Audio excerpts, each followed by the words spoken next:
Hi everyone, this is the instruction video for week 13 of SOCI 2301 Social Problems.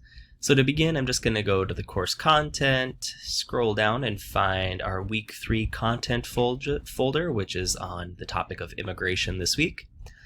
So if you click in this, you'll see the content listed here. There's not too many items listed this week for you to read and view, and that is because your assignment for this week, I anticipate, is going to take you a little more time than the typical discussion post. So before I introduce what the assignment is, just going to quickly walk you through the content for this week. This first reading here is just a list of 10 myths about immigration, and I'm not going to go too much through this because I talk about that in the mini lecture for this week. The next reading here is written by a sociologist, and it just kind of explains through a sociological perspective some of the intersections of inequalities that are particularly salient and important for us to consider when we're discussing the topic of immigration through a sociological lens.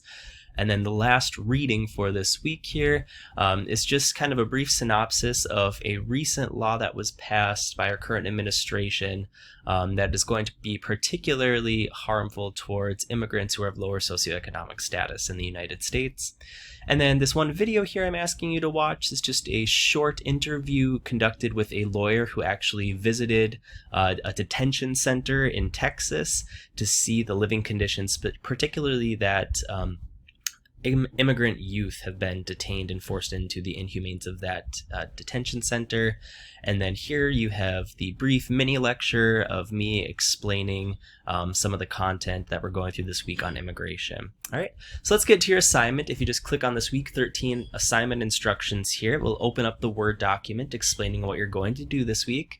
So I know the past few weeks we've been doing kind of discussion board related assignments, but this is something very different. So I'm going to take some time and go over in detail here what this assignment entails. So if you click on that link, it should open up a Word document here with the instructions for this assignment.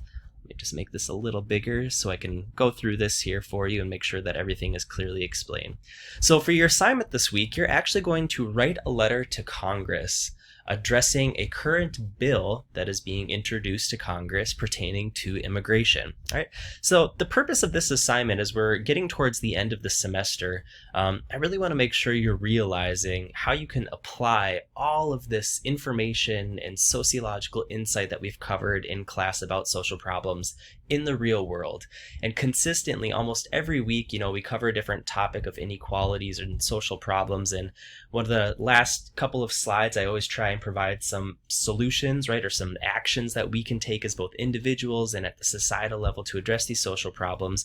And one of the actions that I've kind of consistently reminded you is the importance of reaching out to your representatives, the lawmakers in your state, in your community, and ensure that your voice is being heard, right? Having a sociological mind and this intelligence of being a college-educated individual affords you a lot of privilege in society that you're able to actually articulate your opinions in effective ways that can hopefully be persuasive tools to encourage our congresspeople to be passing laws that are beneficial for society as a whole, and especially laws that are protecting marginalized and oppressed groups such as immigrants. All right, so this week you're going to find a bill that's currently introduced in Congress pertaining to immigration.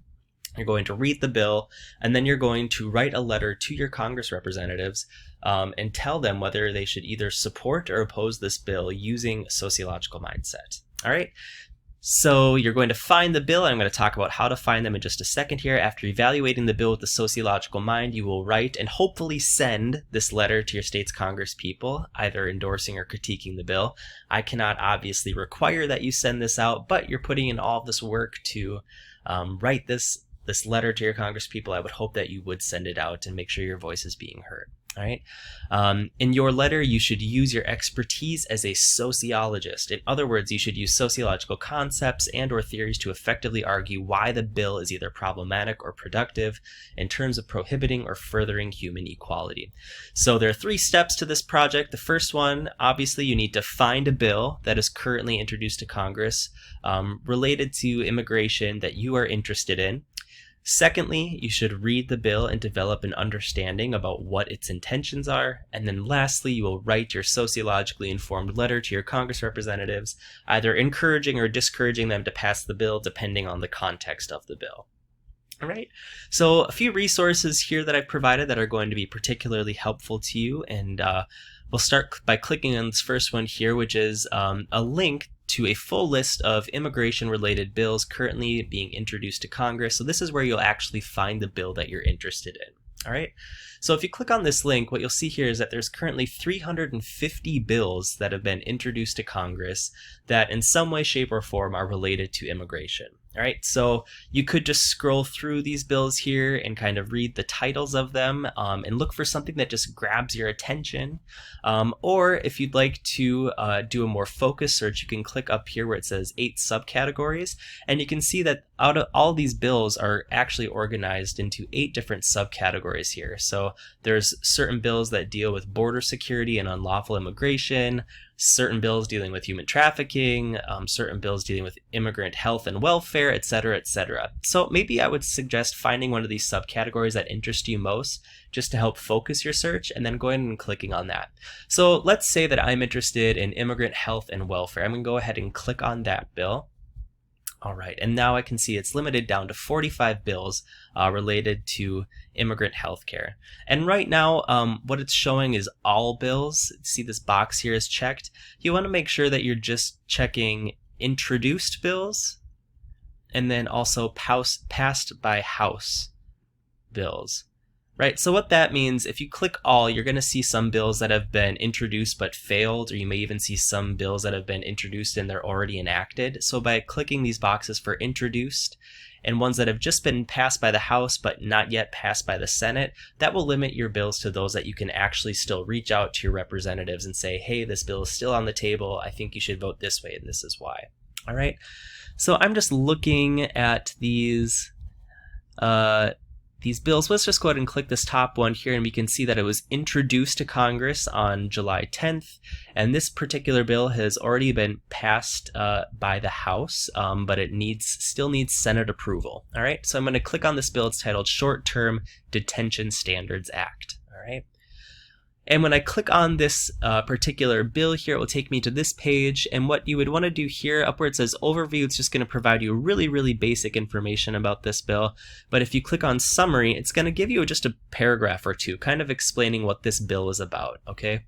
So this says that this bill requires U.S. Customs and Border Protection to make every effort to ensure that apprehended individuals are given access to appropriate temporary shelter, bathrooms and shower facilities, water, appropriate nutrition, hygiene, personal grooming items, and sanitation needs. Currently, Customs and Border Protection is only required to make every effort to provide food and water. So this purpose of this bill is to ensure that the detention centers where literally thousands of immigrants are being detained currently are providing basic human needs to those individuals. Because as of right now, it states legally they're only required to provide food and water. So that means they're not required to provide hygiene items, sanitation needs, things like tampons for women, appropriate health care, medical visits from doctors, etc. So this bill is really just striving to provide basic human rights for immigrants that are trying to enter into the United States.